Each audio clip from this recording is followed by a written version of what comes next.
Hello friends, welcome to Vijaya creation. Vijaya கிரியேஷனில் இது என்னென்னு பார்த்தீங்கன்னா, நாங்கள் இருக்கிற ஏரியா வந்து நடந்து கொஞ்சம் தூரம் மகிம் ஸ்டேஷன் வரைக்கும் போகணும். நம்ம வீட்டு பக்கத்திலே இருக்கிற அந்த மெட்ரோ ட்ரெயினில் வந்துட்டு சர்னி ரோடு போகணுன்னா 50 ரூபா டிக்கெட்டு. ஸோ மகிம் கொஞ்சம் நடந்து போய் மகிம் ஸ்டேஷன்லேருந்து சர்னி ரோடு போகணுன்னா 10 ரூபா, போக 10 ரூபா, வர 10 ரூபா. ஸோ 20 ரூபா தான். அவங்க 2 குழந்தைங்க, ஒரு ஆணும் பொண்ணு கூட்டு வந்திருந்தாங்க. அந்த ஃப்ரெண்டு, நானும் என்னோடய பொண்ணு 2 பொண்ணையும் கூட்டிகிட்டு போயிருந்தேன். அப்போது சரி வேண்டாம் அப்படின்னு சொல்லிட்டு ஸ்டேஷனுக்கு போயாச்சு. போயிட்டு சர்னி ரோட்டில் இறங்கிட்டு கொஞ்சம் தூரம் நடந்து ரோடெல்லாம் க்ராஸ் பண்ணிவிட்டு அப்புறம் விசாரித்து பார்த்தா டாக்ஸி பிடிச்சி போகணும் அப்படின்னு சொன்னாங்க. ஆனால் வாக்கிங் டிஸ்டன்ஸ் தான் இருக்குது. ஒரு 20 நிமிஷம் நடந்தால் பாபுல்நாத்தில் உள்ள சிவ மந்திர் வந்துடும். பாபுல்நாத் சிவ மந்திர் அது பேர். அது வந்து இங்கே இருக்கிறவங்க அந்த மாதிரி பாபுல்நாத் அப்படின்னா சிவன் அப்படின்னு சொல்லி வச்சுருக்காங்க. நம்மளுக்கு வந்து சிவ மந்திர் தான். சிவ மந்திருக்கு போகணுன்னு சொல்லிட்டு டாக்ஸியில் இறங்கி நடந்தாச்சு. சர்னி ரோடு ஸ்டேஷன்லேருந்து பாபுல்நாத் கோயிலுக்கு முன்னாடி வரைக்கும் 50 ரூபா வாங்கியிருக்காங்க டாக்ஸிக்கு. ஸோ என்ட்ரன்ஸில் பூஜைக்கு எல்லாம் வாங்கிட்டு உள்ளே போயிடணுன்னு நடந்து போகணும் அப்படின்னு சொல்லிட்டு ரெடியாக போகும்போது விநாயகர் ஃபஸ்ட்டு அவங்கள தரிசனம் பண்ணியாச்சு. பிள்ளையாரை கும்பிட்டுட்டு அங்கே இருக்கிற கடையெல்லாம் பார்த்துக்கோங்க. நல்ல சூப்பரான ஒரு பிரசித்தி பெற்ற ஒரு கோயில் பாபுல்நாத் கோயில்.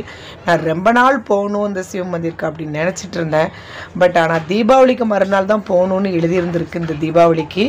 ஸோ அது எனக்கு இன்றைக்கி கிடச்சிது. நான் கல்யாணம் ஆகி 17 வருஷம் ஆகுது மும்பை வந்து. நான் இன்னும் இந்த கோயிலுக்கு போனதும் இல்லை. நான் அது கேள்விப்பட்டிருக்கேன். நிறைய டைம் போகணுன்னு நினச்சிருக்கேன். தற்செயலாக சர்னி ரோடு தான் போகணும் அப்படின்னு முடிவெடுக்கும்போது சரி பாலாஜி மந்திர் தான் நிறைய வாட்டி போயிட்டோமே அப்படின்னு சொல்லிட்டு ஸ்டேஷனுக்கு வெஸ்ட்டில் வந்துட்டு சிவ மந்திருக்கு போகலான்னு சொல்லிட்டு முடிஞ்ச ஐடியா. இதில் நம்ம ஏறதுக்கு ஸ்டார்ட் பண்ணும்போதே இதில் வந்து நம்மளுக்கு ஆஞ்சநேயர், தேவி எல்லோரும் இருக்காங்க. அவங்க அரச மரத்து முட்டில் இருக்குது. அதை நல்லா 3 சுற்று சுற்றி குங்குமம் வச்சாச்சு. இதில் பார்த்தீங்கன்னா அதுக்கப்புறம் தான் எனக்கே தெரியும் 108 படி ஏறி தான் மேலே போகணும் அப்படின்னு சொல்லிட்டு 108 படி ஏறதுக்காக ஸ்டார்ட் பண்ணுறேன். மேலே எழுதியிருக்கு மந்திரில் இருக்க அதை கோயிலில் இருக்கவங்களுக்கு மட்டும்தான் அந்த லிஃப்ட்டு, மற்றவங்கெல்லாம் இதெல்லாம் நடந்து வரணும் அப்படின்னு சொல்லிட்டு. அது வரைக்கும் நான் 108 படி ஏறி தான் போகணுங்கிறது எனக்கு இது வரைக்கும் தெரியாது.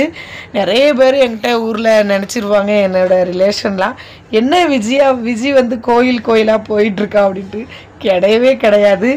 இந்த கல்யாணம் ஆகி 17 இயர்ஸில் இப்போ தான் ஃபஸ்ட்டு வாட்டி பாம்பேயில் இருக்கிற ஒரு புகழ்பெற்ற ஒரு சிவ மந்திருக்கு நான் இப்போ தான் போயிட்டுருக்கேன். ஒரு நாள் இன்றைக்கி தான் போயிருக்கிறேன் அப்படின்னா பார்த்துக்கோங்க.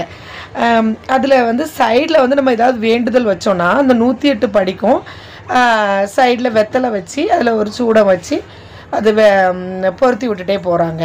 அதுதான் அது பக்கத்தில் வெத்தலை போட்டு இருக்குது.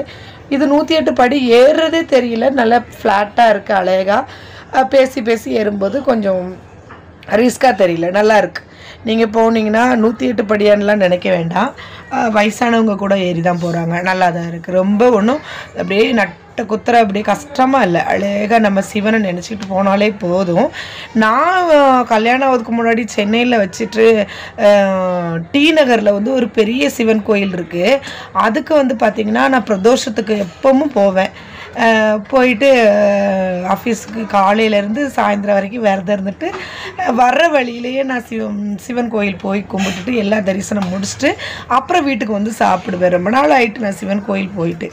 இப்போ பார்த்திங்கன்னா இந்த பாபுல்நாத் கோயிலை பாருங்கள், சூப்பராக இருக்குது. இது எல்லாம் சுற்றிட்டு லைட்டாக உள்ளே போய் கும்பிட்டதும் அவங்க வந்து கதவு சாத்திட்டாங்க. ஏன்னா அந்த தங்க கலரில் இருக்கிற அந்த இது சாத்தின அந்த கதவு வந்து 7 மணிலேருந்து 8 மணி வரைக்கும் அலங்காரம் பண்ணிவிட்டு 8 மணிக்கு தான் ஓப்பன் ஆகும். நீங்கள் பூஜைக்கு வேணும்னா வெயிட் பண்ணுங்கள் அப்படின்னு சொல்லிட்டாங்க. ஸோ நாங்கள் வெளியே இருக்கிற சிவனை கும்பிட்டுட்டு நந்தியெல்லாம் கும்பிட்டுட்டு அந்த சிவனையும் உள்ளே போய் கும்பிட்டோம். ஆனால் கேமரா வந்து ஆஃப் பண்ண சொல்லிட்டாங்க. ஸோ அதனால் வந்துட்டோம். உங்களுக்கு பிடிச்சிருந்துச்சுன்னா இந்த வீடியோவுக்கு ஒரு லைக் போடுங்க. இதில் வந்துட்டு நிறைய பேர் இதுக்கு முன்னாடி ஒரு ஹோட்டலுக்கு போனதை வீடியோ போட்டிருந்தேன். 125 தான், வீடியோ போக மாட்டேங்குது. இப்போ என்னமோ தெரியல, வியூவர்ஸ் ரொம்ப கம்மியாக தான் போகுது. பரவாயில்ல, பார்க்குறவங்க பார்த்துட்டு போட்டோம். ஆனால் அதில் வந்து ஒரு லைக்கு கூட ஒருத்தங்க கூட போடலை. பக்கத்தில் ஃப்ரெண்டும் பார்த்துருப்பாங்க, பக்கத்தில் ரிலேஷன் பார்த்துருப்பாங்க, அப்புறம் என்னோட பொண்ணுங்க கூட பார்த்துருப்பாங்க. யாரும் லைக் போடலை. அது போடுறதுனால என்ன ஒன்றுமே கிடையாது. லைக் போடுறதுனால நம்மளுக்கு ஒன்றும் கிடைக்க போகிறது கிடையாது. உங்களுக்கு ஒரு சரி, அவங்க கொஞ்சம் ரிஸ்க் எடுத்து போட்டிருக்காங்களே, பக்கத்தில் இருக்கிறவங்க சப்ஸ்கிரைப் பண்ணியிருக்கிறவங்க எல்லாருமே பார்த்துருவேன். நான் இப்போ நிறைய சப்ஸ்கிரைபரை கனெக்ட் பண்ணலை. கனெக்ட் பண்ணால் அவங்க எல்லோரும் அவங்களுக்கு நம்ம போடுவோம் லைக்கு, அவங்க எனக்கு போடுவாங்க, அந்த மாதிரி இருக்கும். இது நான் கண்டிப்பாக சிவமந்திருக்கு சாரீ கட்டிட்டு போகணுன்னு தான் ஐடியாவில் காலையிலே ப்ளவுஸ் தைச்சிட்டேன். ஆனால் எனக்கு ரொம்ப கஷ்டமாயிட்டு, ரொம்ப தூரம் நடக்கணும் போல இருக்குது அப்படின்னு பயந்து போயிட்டு நார்மலாக ஒரு ட்ரெஸ் போட்டுட்டு போயிட்டேன். நல்லா இருந்துச்சு. இது நல்லா வெளியே கோலம்லாம் அவ்வளோ அழகாக இருந்தது. வர்றதுக்கு மனசே இல்லை. கண்டிப்பாக இன்னொரு வாட்டி போகணும் அப்படின்ட்டு தோணுது. அந்த அளவுக்கு அந்த சிவன் மந்திரோட அருள் இருக்குது. இன்னும் அப்படியே கண்ணுக்குள்ளே இருக்குது. அந்த தங்க அறைக்குள்ளே சிவன் வந்து நடுஸில் உட்காந்துருக்கிறது. இதே மாதிரி உல்லாஸ் நகரில் ஒரு சிவ மந்திர் நான் ஷார்ட்ஸ் தான் போட்டிருக்கிறேன். அதோட டீட்டெயில் எல்லாமே அந்த கோயிலுக்கு போகும்போது போடுறேன். கல்யாண் தாண்டி உல்லாஸ் நகர் அப்படின்னு சொல்லிட்டு சொல்லுவாங்க. வாராகி அம்மன் இருக்கிற இடத்துலையே அந்த சிவ மந்திர் இருக்குது. அது வந்து நல்ல பாரம்பரிய பழைய அழகான ஒரு கருப்பு கோயிலாக இருக்கும். அந்த கோயிலுக்கும் நான் போகணுன்னு நினச்சிருக்கிறேன். போயிருக்கிறேன் 2-3 வாட்டி. வீடியோ போடணும்னு நினச்சிருக்கிறேன். அதை பற்றி கேள்விப்பட்டு அதை பற்றி தெரிஞ்சுக்கிட்டு போடுறேன். இது வந்து அதிகமாக எனக்கு அறிமுகம் இல்லை. நிறைய பேர் சொல்லுவாங்க பாபுல்நாத் கோயில் அப்படின்னு சொல்லிட்டு. நான் இப்போ தான் அதை போய் தரிசனம் பண்ணியிருக்கேன். அவ்வளோ அழகாக இருந்தது. அவ்வளோ மாடலாக இருக்காங்க. ஆனால் சாரீ கட்டி அவ்வளோ பக்தியாக கும்பிட்டுட்டு போனாங்க. ரொம்ப சந்தோஷமாக இருந்தது எல்லாரையும் பார்க்குறதுக்கு.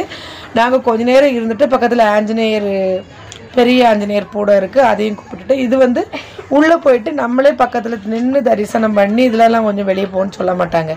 அந்த மெயின் கூடத்தில் தான் கும்பிட்டுட்டு உடனே அப்படியே வெளியே ஆட்களை விடுறாங்க. ஏன்னா கூட்டம் ரொம்ப நெரிசலாக ஆயிடக்கூடாது அப்படின்றதுக்காக. அழகாக இருந்தது. நீங்களும் பாபுல்நாத் போய் ஒரு நாள் தரிசனம் பண்ணுங்கள். சிவன் கோயிலில் வந்து நம்ம என்ன வேண்டியிருக்கோமோ அது கண்டிப்பாக நடக்கும். எந்த கோயிலோ எந்த தரிசனமோ எந்த வேண்டுதலோ உண்மையாக நம்ம கோயிலுக்கு போய் அதை வேண்டிக்கிட்டோன்னா கண்டிப்பாக நடக்கும்.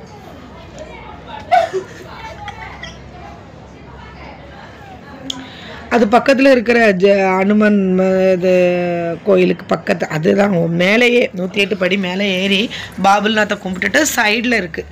அப்புறம் வாஷ்ரூம் இருக்குது, அப்புறம் குடிக்கிறதுக்கு ட்ரிங்கிங் வாட்டர் இருக்குது, எல்லா ஃபெசிலிஸ்ட்டும் மேலே இருக்குது. சூப்பராக இருந்தது. இதை கும்பிட்டுட்டு இதுக்கு மணி அடிச்சுட்டு அதுக்கு தரிசனம் காணிக்க போட்டுட்டு அங்கே வந்து அர்ச்சனை பண்ணணும். அதெல்லாம் எடுக்க முடியாது, ஏன்னா அவங்க கேமரா ஆஃப் பண்ண சொல்லிட்டாங்க. சரி, வெளியே இருக்கிற சிவன் எல்லாரையும் நல்ல அழகாக கும்பிட்டுட்டு கொஞ்ச நேரம் உட்காந்துட்டு சூப்பராக வந்தோம்.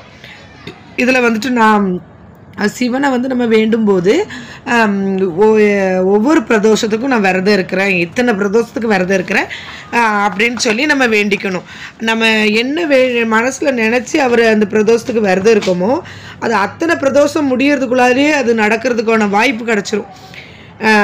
என் லைஃப்பில் நிறைய நடந்திருக்கு. நீங்களும் அந்த மாதிரி ஏதாவது வேண்டுதல் வச்சிங்கன்னா, இத்தனை பிரதோஷத்துக்கு நான் வரப்போகிறேன், ஒரு மாதத்துக்கு 2 பிரதோஷம் வரும், வருவேன், ஆனால் விரதம் இருந்து உங்களை நான் எல்லா தரிசனமும் முடிச்சதுக்கு அப்புறம் நான் வீட்டில் வந்து விரதம் இருந்து நம்ம சாப்பிடணும். அந்தளவுக்கு பாலும் பழமும் தான் சாப்பிட்டுக்கணும் சிவனுக்கு இருக்கிற பிரதோஷ விரதத்துக்கு. அப்படி இருந்தோன்னா அந்த இத்தனை பிரதோஷத்துக்கு இருந்துட்டு இது நடக்கும் அப்படின்னு நம்ம நினச்சி மனசில் இருந்தோன்னா அத்தனை பிரதோஷத்துக்கு நம்ம விரதம் இருக்கிறதுக்கு முன்னாடியே அது நடந்துடும். இது பார்த்திங்கன்னா அது இப்போ கோயிலை விட்டு வெளியே வந்த உடனே பக்கத்தில் ஒரு சமோசா வந்து ஃபேமஸ், நான் ஷார்ட்ஸ் போட்டிருந்தேன், அதில் சாப்பிட்டுட்டு இது ஒரு வில்சன் காலேஜ். இது ரொம்ப சூப்பராக, எனக்கு ரொம்ப பிடிச்சிருந்த அந்த கட்டிடம். நான் படித்த கண்காடியா ஸ்கூல் மாதிரி இருந்தது, வடக்கன்குளம் திருநெல்வேலி அந்த கண்காடியா ஸ்கூல் மாதிரியே இருந்தது. அதனால் அந்த ஞாபகத்துக்காக அந்த ஒரு ஸ்டில் எடுத்துக்கிட்டேன். வில்சன் காலேஜ் அது சர்னி ரோடில். சரி, ரிட்டன் வர்றதுக்காக இருட்டி எல்லாம் ஆயாச்சு. பக்கத்தில் ஒரு மலபார் கார்டன் இருக்குது அப்படின்னு சொன்னாங்க. நெக்ஸ்ட்டு வந்து மலபார் கில்ஸ்னு அந்த கார்டனுக்கு போகலான்னு நினச்சேன், ஆனால் ரொம்ப டைம் ஆகிட்டு. ஸோ வீட்டுக்கு சிவனை மட்டும் கும்பிட்டுட்டு பாபுல்நாத் கோயில் போயிட்டு வந்தாச்சு. மும்பையில் சர்னி ரோடில் பாபுல்நாத் சிவ மந்திர்னு சொல்லிட்டு நல்ல ஃபேமஸான ஒரு மந்திர் இருக்குது. உங்களுக்கு பிடிச்சிருந்துச்சுன்னா லைக் பண்ணுங்கள். மும்பை வந்தீங்கன்னா போய் பாருங்கள். Thank you friends.